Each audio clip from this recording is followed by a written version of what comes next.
নমস্কার বন্ধুরা, কেমন আছে সবাই? আশা করছি সবাই ভালো আছে, আমিও ভালো আছি। তো আমার নতুন একটা ব্লগে তোমাদের সবাইকে জানাই অনেক স্বাগত। আর আমার কিন্তু ভিডিওটা প্রথম থেকে শেষ অবধি অবশ্যই দেখতে হবে আর পাশে থাকতে হবে। তো অনেক দিন ধরেই লক্ষ্য করছি আমার চুলগুলো অনেকটা ড্রাই হয়ে যাচ্ছে। তো কী করা যায়? তো আমি যেখানে পড়াতে যাই সেই বৌদির সঙ্গে শেয়ার করলাম। তো বৌদি আমাকে এই টিপসটা দিল আর সেটাই আজকে আমি তোমাদের সঙ্গে শেয়ার করবো আর নিজের ওপর অ্যাপ্লাই করব। এই যে আমাদের চলে এসেছি ছোট্টখাট্ট একটা বাগানে। এই বাগানটার মধ্যে বেশ কয়েকটা ফুল গাছ আছে, গোলাপ ফুল, তারপর জবা ফুল, হলুদ জবা, লাল জবা, তারপরে অ্যালোভেরা। তো সেখান থেকে একটা অ্যালোভেরা নিয়েছি, একটুখানি নয়নতারা ফুল নিয়েছি আর লাল জবা ফুলের পাতা নিয়েছি। আর লাল জবা ফুল ছিল না, মানে ফোটেনি, ফুটেছিল কয়েকটা, ওটা মা ঠাকুর পুজোর জন্য ব্যবহার করে ফেলেছে, যার জন্য কটা ইয়েলো জবা ফুল নিয়ে নিয়েছি। আর এদিকে দেখো আমি এই জবা ফুলের পাতাটা যেটা, সেটার বোটাগুলো ছিঁড়ে নিয়ে তারপরে মিক্সারে দিয়ে দিচ্ছি। আর দিয়েছি কয়েকটা নয়নতারা আর ওই হলুদ কালারের জবা ফুলটা আর হচ্ছে বেশ কয়েকটা ভেন্ডি। তো এগুলো দিলে নাকি চুলটা খুব সিল্কি হয়। আমার যেহেতু ভীষণ রাফ হয়ে গেছে, বিশেষত নিচের দিকটা চুলের, মানে যেটা আর কি আগার দিকটা। আর তার সঙ্গে দিয়েছি পেঁয়াজ। বৌদি বললো অন্তত সপ্তাহে তুমি 2 দিন করে পেঁয়াজ দাও। কিন্তু সত্যি কথা বলতে অত আর সময় কোথায়, এগুলো দিয়ে মাথায় বসে থাকা খুব মুশকিল হয়ে যায় আর এগুলো তৈরি করাও খুব মুশকিল।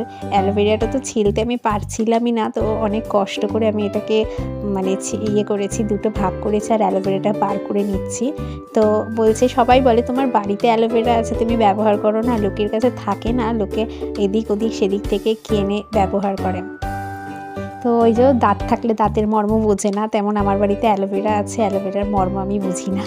তো যাই হোক, তারপরে কিছুটা অ্যালোভেরাও নিয়ে এটাকে খুব ভালো করে একটা মিক্সড করলাম। মিক্সড করার পর এত সুন্দর একটা টেক্সচার হলো না, যে কি বলবো তোমাদের, পুরো গ্রিন কালার। আর এটা পুরো একদম হার্বাল টাইপস হয়ে গেছে। আমার মনে একটু শান্তি যে এই হার্বাল জিনিসগুলো ব্যবহার করলে অন্তত কোনো খারাপ হবে না। তো শুধু ব্যবহার করলে হবে না, দেখো ব্যাকগ্রাউন্ডে আমাকে কিন্তু সব বাসন টাসনগুলো ধুয়ে নিতে হচ্ছে, কারণ এইসব করতে গিয়ে বেশ কয়েকটা বাসন আমি লেতিয়েছি, সেগুলোকে আমাকেই পরিষ্কার করতে হবে, না হলে মা আমাকে দেবে পরে যে এতগুলো বাসন তুই নোংরা করেছিস। তো এই যে খুব ভালো করে লাগিয়ে নিচ্ছি। তো সবার প্রথমে না আমি লেন্থটাতেই লাগিয়ে নিচ্ছি। আর তলাটা এত বেশি ড্রাই হয়ে গেছে যে কি বলবো তোমাদেরকে। আর কত কাটবো, কাটতে কাটতে চুলটাই আমার ছোট হয়ে যাচ্ছে। তো আস্তে আস্তে পুরো চুলটাতে লাগিয়ে নিলাম আমি মোটামুটি। তারপরে বেশ কিছুক্ষণ রেখে দেবো। সত্যি কথা বলতে চুলের জন্য করার কিছু সময়ই হয় না।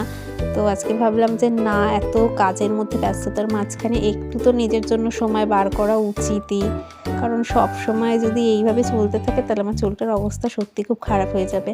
আর বিশেষত আমি চুলে না কিছু দিতে পারি না, কারণ কিছু দিলেই আমার ঠান্ডা লেগে যায়, বেশিক্ষণ দিয়ে রাখতেও পারি না। আগে নুপুর মেহেন্দি দিতাম অনেক আগে, তখন স্কুলে করতাম, এখন আর অত দিতে পারি না। নুপুর মেহেন্দি টেহেন্দি দিলেই ঠান্ডা লেগে যায়, কফ জমে যায় আমার, এও এক সমস্যা, যার জন্য শুধু লেন্থে ইউজ করলাম, মাথায় আর দিইনি। তো মাথায় দেওয়ার পরে আমি চলে গেলাম রান্নাঘরে রান্না করতে। তো এটাও যতক্ষণ শোকাক তাহলে আমার রান্নাটাও হয়ে যাবে। তো আজকে বানালাম পটলের তরকারি আর হচ্ছে রুই মাছের একটা ঝোল করলাম, সবজি টবজি ছাড়াই করলাম, এমনি মশলা দিয়ে। তো দারুণ লাগে খেতে এটাও। তো মাছও কমপ্লিট, পটলের তরকারিও কমপ্লিট, এদিকে একটা শাক ভাজা ছিল সেটাও কমপ্লিট। তো এইগুলো মোটামুটি আমি 1.5 ঘন্টার মধ্যে করে রাখলাম আর কেটে দিয়েছিল মাই। আর ততক্ষণে আমার চুলটাও দেখো পুরো একদম শুকিয়ে কাট হয়ে গেছে। ব্ল্যাক সানসিল্ক শ্যাম্পু দিয়ে আমি ওয়াশ করে নেবার। কী কী রান্না হয়েছে দেখো, ভাত বানিয়েছি আর পটল আলুর তরকারি বানিয়েছি, এদিকে একটা শাক ভাজা করেছি আর তার সাথে হচ্ছে রুই মাছের কারি করেছি। আর সেই দিনকে আমি আর ক্লিপটা নিতে পারিনি, পরের দিন আমি এই ক্লিপটা নিয়েছি। দেখো চুলটা যথেষ্ট বসেছে, আগে যেরকম ছ্যাটার কাটির মতো বেরিয়ে থাকতো তলাটা, এখন বেশ অনেকটা বসেছে। জানি না এই হেয়ার কেয়ার কতদিন নিতে পারবো, সময়ের খুবই অভাব। তো যারা যারা আমার ভিডিওটা পুরো ফুল দেখলে, আমার পাশে থাকলে, তাদেরকে জানাই অনেক অনেক অনেক ধন্যবাদ। এভাবেই পাশে থাকবে সবাই।